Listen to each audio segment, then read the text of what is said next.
reacting to the striking show of culture, diplomacy, and glamour inside the halls of Windsor Castle last night, where King Charles III hosted President Bola Ahmed Tinubu and First Lady Senator Oluremi Tinubu to a state banquet that was both distinctly Nigerian but also unequivocally British. Here are some of the biggest trending moments. So the evening began with this walkout with the president, the queen, first lady leading the way, members of the Nigerian delegation present as well, including the Minister of State for Foreign Affairs, Bianca Odumegu Ojukwu, behind Minister Wale Edun, the Minister of Trade.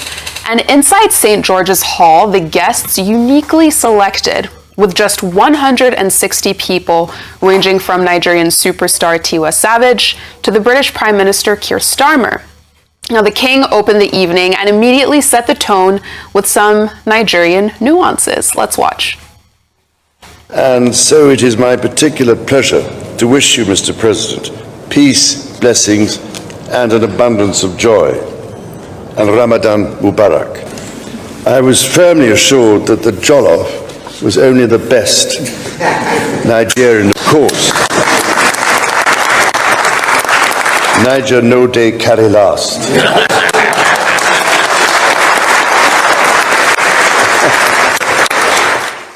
Now that last clip went extremely viral on social media, but in the midst of these striking scenes, one still has to remember that this is still an official visit, with President Tinubu calling on the UK in his own remarks to strengthen support for Nigeria to address terrorism, because according to him, a stable Nigeria is synonymous with a stable West Africa. Our West African region faces complex terrorism challenges with roots in Sahel. Nigeria comes with an enormous responsibility to help safeguard regional stability. In confronting these threats, partnership with the United Kingdom remains essential.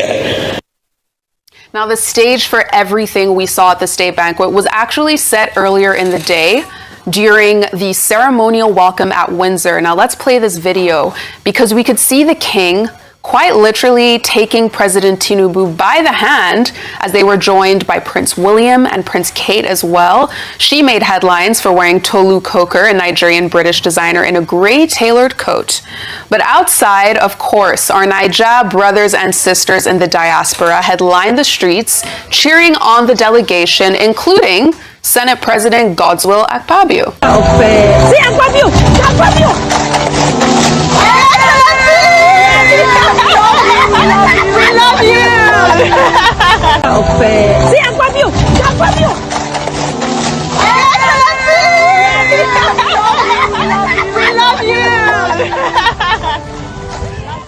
That video is hilarious. So, later today, Rufai, I'll come to you on all of this. We know that the president will be meeting with Keir Starmer, but we were kind of anchoring this yesterday on Newsday, and as I was watching it, it felt like we were witnessing history, because despite everything going on in the country, this is the UK literally giving Nigeria a seat at the royal table. Right? Yes, I mean, the UK has always given Nigeria a seat at the royal table. There was a lot of pomp and pageantry. But how wouldn't they? They've taken way much more than what they're giving us at the seat at the royal table. Just like we had with the Colliery Mines incident I keep talking about, that the king, anyway, he did apologize for the atrocities of the UK, but he said a lot of evil had been done in the past. Because of our inefficiencies in our system, our doctors are there in the UK servicing the NHS. And not that things are better in the NHS, by the way, because, like you and I know, even doctors in the NHS are leaving to go to Australia for better conditions. So, yes, Nigeria doing well in the diaspora. President Tinubu talked about Geoffrey Chaucer, talked about Shakespeare's role, talks about something that is very interesting. And I was so happy. I said, hallelujah, when President Tinubu talked about the Magna Carta. If only Nigerian politicians that are in power can respect the Magna Carta. Because what was the Magna Carta? The Magna Carta was the fact that the barons told the king that there must be rights that we abide by. Some people are not bigger than some. But when you look at it, does the Magna Carta really even apply here? And some people feel bigger than some. But apart from that, there was a lot of pomp and circumstance, a lot of tailoring. I mean, Dr. Abati and Ayo, you know, the fashionistas, they were talking about Moabudu's attire. Fashion, yes. You know. The First Lady's outfit. I love the First Lady, what she was, sort of like an encore with the president. Yeah, the black outfit. You know, this evening. The show of the Nigerian fashion sense, the glamour, it could be more the glamour. razzmatazz, the fact that here Nigeria has come on age, our own Kemi Badenoch even doubles as the opposition leader in the UK, and all of that. But some things that I don't think that were true is when the king talks about the fact that we are coming in as equals. We are not equals. You look at my sister Anatu there with a lovely green, white, green I thought she headgear. stood out fashionably. But we are not equal. Like I said, based on empirical fact, 8.1 billion trade by. Is that the National Security Advisor? Yes. Yes, everyone was there. What is everybody going to do? But there? even NIA. Everyone was there. See, Attorney General of the Yeah, Mr. Federation. Latif Fagbemi. See my Ekbo Latif. See Emuri Okol. He sat right So next to everyone the was king. there. So we packed the whole house. Yes. Go. Yes. But like I was saying, we are not equals. No, with the UK. When the king says that, it's not true. They will say that to placate you. But the relationship has always been skewed. Yeah. Yeah, way ahead of us. They are doing about over 3 billion in trade surplus over us. Secondly, any agreement we sign, most of it tilts towards the UK than us. If they are bringing Twining Ovaltine factory over 20 billion, are they not going to repatriate funds? Is it free? But they will employ Nigeria. They will employ Nigeria, but are they not going to repatriate funds? So it's not, let's stop deceiving ourselves. I like to say the facts of the matter. Absolutely. But it was a good show and a good outing for us. But I think I'll be able to touch on the points. A good show and a good outing, but online, a lot of the conversation had to do with what's going on here in the country. Because in another development, Vice President Kashim Shettima had some very strong words, maybe some of the strongest the public has heard yet from him on Boko Haram, saying they shouldn't even be considered part of the human race. Now, the Vice President made these comments speaking to the media in Borno State just yesterday, where he visited survivors of the bombings that killed 23 people and injured hundreds more. Let's watch.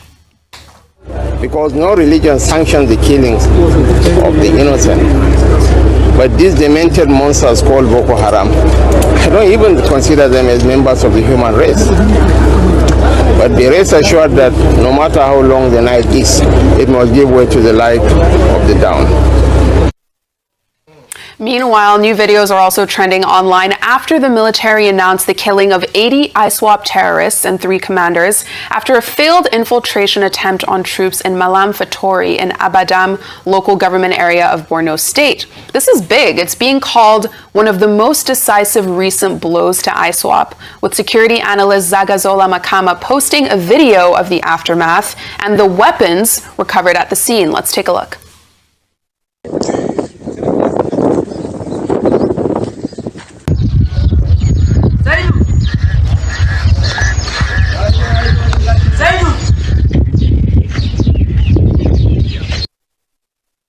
Meanwhile, we also had comments from the Chief of Defense Staff, General Olufemi Oluyede, sparking some mixed reactions online, with the general stating, after a security meeting in Maiduguri yesterday, that residents within communities should take ownership in the fight against terrorism, feeding into this idea that the military or the government essentially can't end the insurgency by themselves without cooperation from regular people. And I'll take a quick tweet before coming to you, Dr. Abati, on this. Queen on X wrote, "Residents should take ownership of the terrorism fight. How? Why? With what? Their hands? Their fists? Spirits? What weapons? What intelligence? Do they have drones and armory? Are they trained to take ownership? Is it their constitutional responsibility to quell terrorists?" And Dr. Abati, these are some of the questions that people have when the military is essentially saying you should take ownership in this fight because it's a collective need. What do you think? Okay, very quickly. The Chief of Defense Staff, accompanied by the Chief of Air Staff and other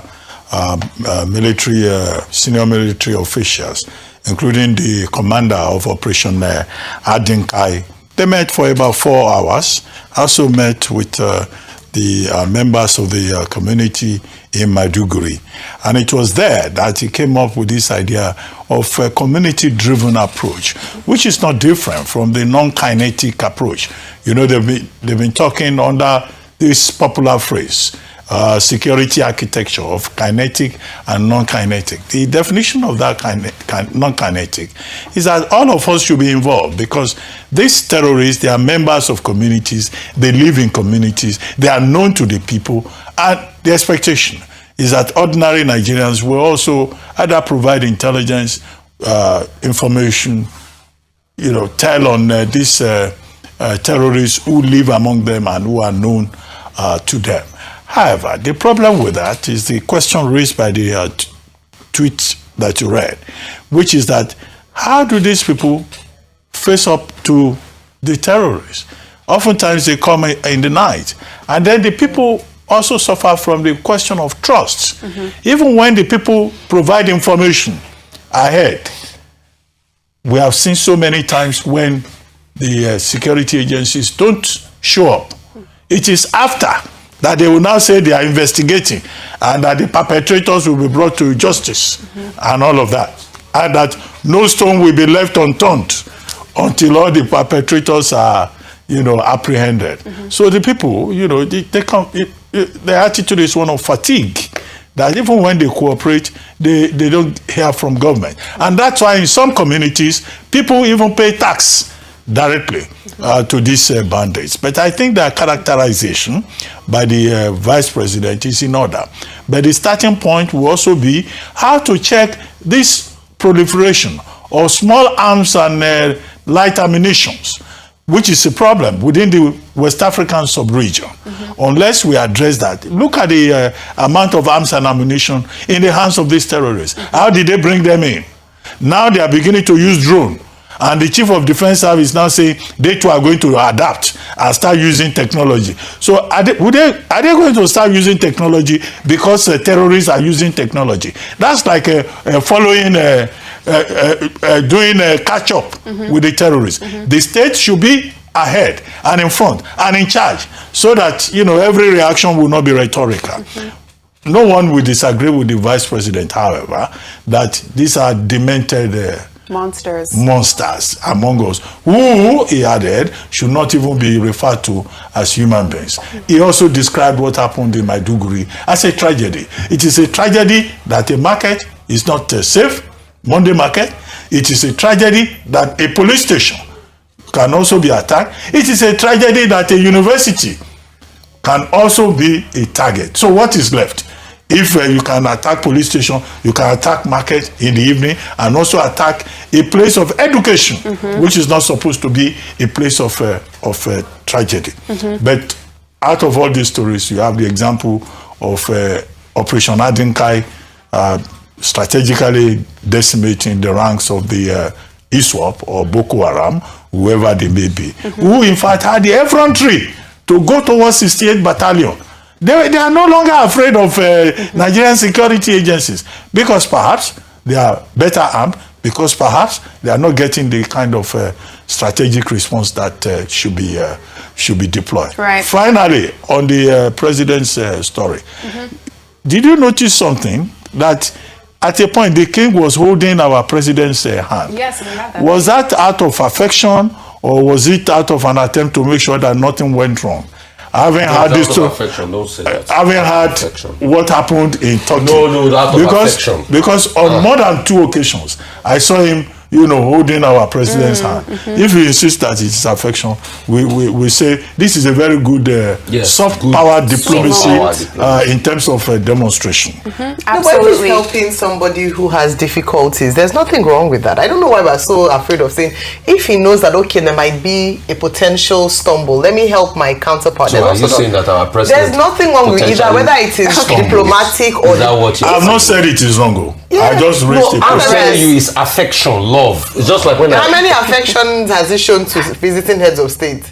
So are you saying our president stumbles? He could. I mean, there's nothing wrong with that. He's always human. It's love. Yeah, he's it's love. He loves our so president. So if I see and I want to help him, okay. You can argue with the spectacle. Exactly. I'm just drawing attention to it. Yes, it was a sweet moment. It was a sweet moment. That's it. Yes. Go ahead.